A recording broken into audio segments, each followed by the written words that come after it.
So one major cause is what we call the psychological process disavowal, which is very interesting. That disavowal is actually a coping mechanism. That when you have certain feelings or emotions inside of you that you just can't deal with. So one way is to just keep a distance from them.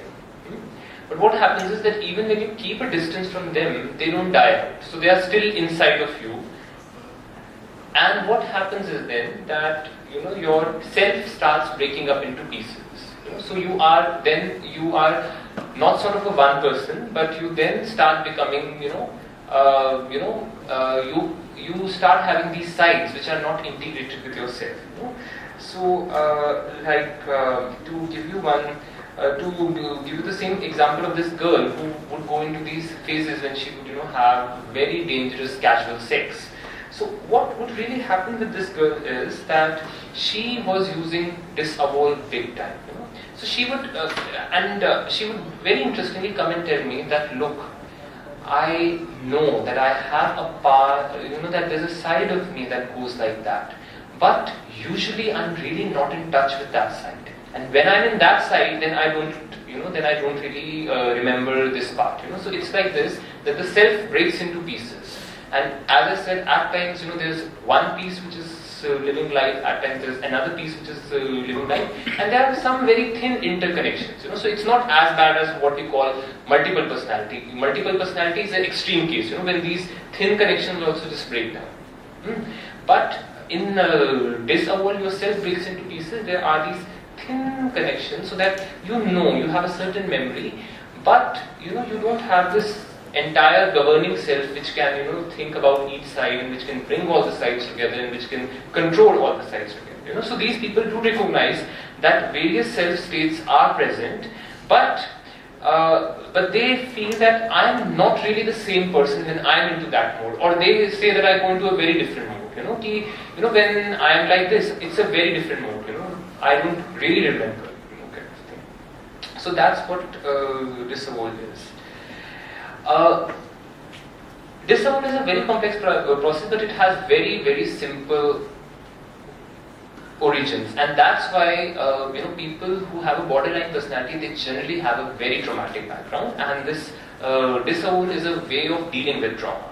So what happens is that this actually has its origins in the childhood.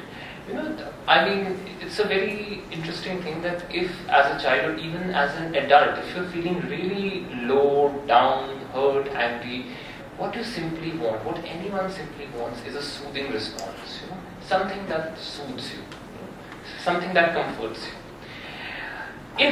If that soothing response is not available, but in its place something very harsh is available, there are very common examples that certain, this patient whom I was seeing who was going into this very dangerous casual sex, whenever she would cry, she was hit. And why are you crying?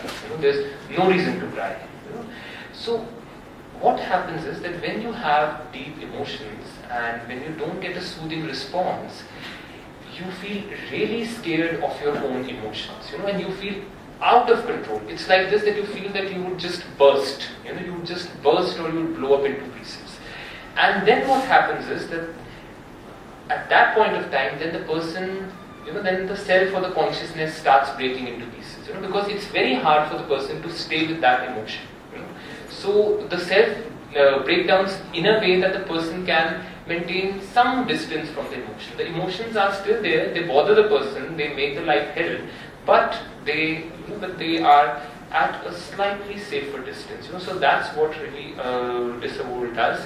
And then in order to deal with these emotions, the person has to, they generally get into a very intense, either exciting or a painful activity. So it can be like, sadomasochism, drug use, compulsive sexuality, thrill seeking, and like one patient of mine very candidly said, he had like a very screwed up teeth, very screwed up with a lot of pus and everything, and he wasn't going and seeing the dentist, and I was like so worried, and I was saying, look, you ought to go and see a dentist, and he simply told me one day, what?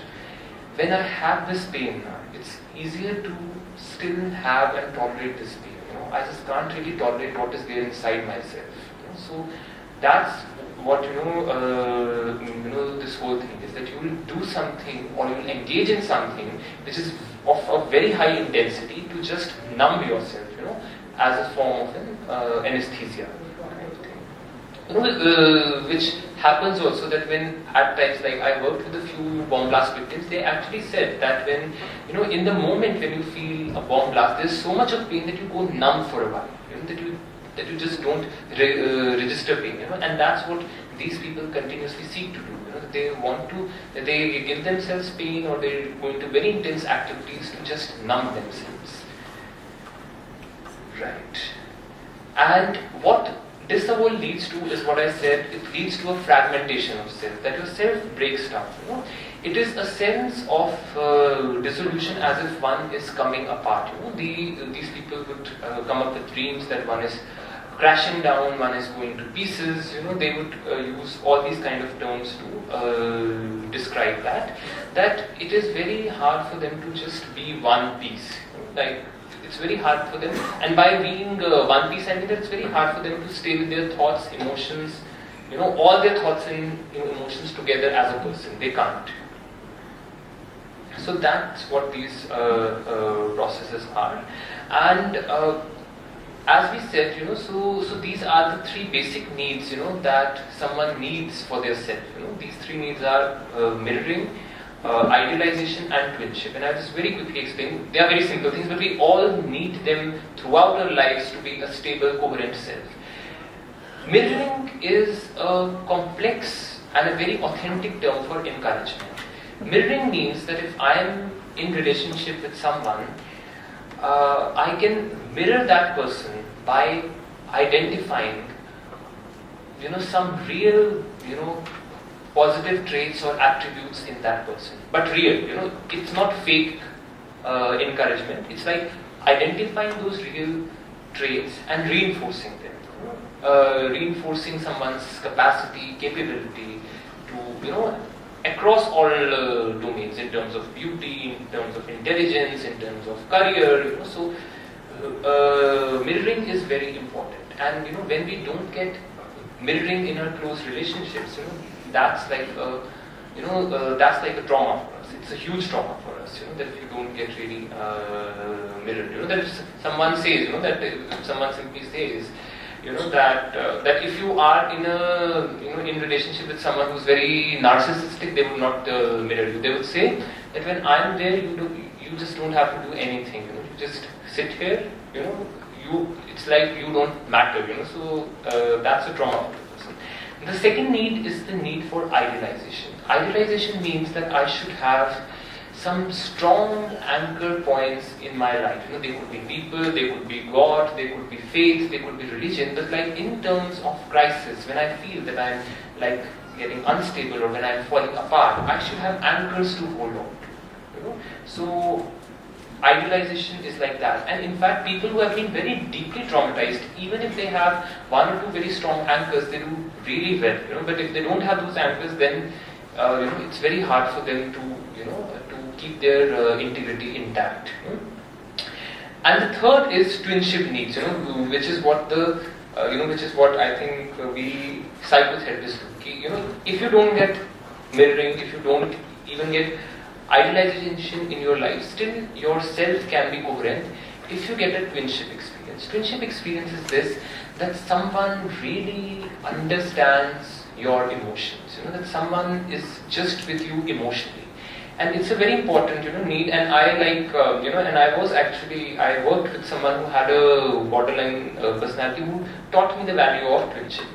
Because till the time I would simply say that yes, I understand you are feeling this, and you really feel horrible, she would be absolutely calm, fine, integrated. The moment I would take even one step forward, and add something, that you could do this or you could do that, or I would interpret and say that this can be looked at that, she would really get enraged, and she would say that, why do you say such things? In fact, at one point of time, she just told me, at times I just want you to repeat what I'm repeating. You don't have to add, don't add any more single word. Don't change anything. Just just say what I'm saying, kind of thing. So that's what twinship is. This is a very extreme example, but the whole thing is to that if you get someone who really understands how you're feeling from inside, you again feel like a coherent self. In terms of these experiences, aggression is actually not pathological, but it is a reaction at times to unmet strivings for these emotional needs. In a lot of occasions, it can actually be that when I feel that I haven't got, that when my emotional needs are not met, it can make me go at a short fuse.